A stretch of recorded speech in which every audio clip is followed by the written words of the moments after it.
अक्कलकोट येथील महाराष्ट्र राज्य मार्ग परिवहन मंडळाच्या एसटी बसस्थानकावर बुधवारी सकाळी झालेल्या भीषण अपघातात एका 68 वर्षीय प्रवाशाचा जागीच मृत्यू झाला आहे। या घटनेमुळे बसस्थानक परिसरात मोठी खळबळ उडाली असून प्रवासी व नागरिकांमध्ये भीतीचे वातावरण निर्माण झाले आहे। मृत व्यक्तीचे नाव इस्माईल मुल्ला, वय 68, राहणार आळंद असे आहे। ते बसस्थानक परिसरात असताना हा दुर्दैवी अपघात घडला। प्रत्यक्षदर्शींनी दिलेल्या माहितीनुसार महाराष्ट्र राज्य परिवहन महामंडळाची एसटी बस क्रमांक MH14 LX 7579 क्रमांकाची बस निर्धारित प्रवेशद्वाराऐवजी आउटगेटच्या दिशेने बसस्थानकात प्रवेश करत होती।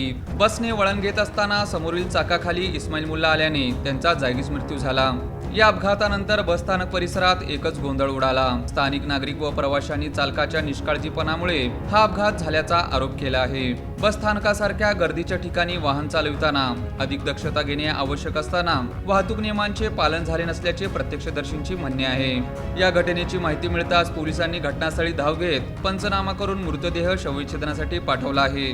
अपघाताचे नेमके कारण, बस चुकीच्या मार्गाने का आली आणि चालकाकडून निष्काळजीपणा झाला होता का, याचा तपास सुरू असल्याची माहिती पोलिसांनी दिली। या दुर्दैवी घटनेमुळे एका निष्पाप प्रवाशाचा जीव गेला असून बसस्थानकातील वाहतूक व्यवस्थापन, चालकावरील नियंत्रण आणि सुरक्षा उपाययोजनाबाबत गंभीर प्रश्न उपस्थित झाले आहेत। या अपघातात जबाबदार असणाऱ्यांवर कठोर कारवाई करण्याची मागणी नागरिकांकडून होत आहे।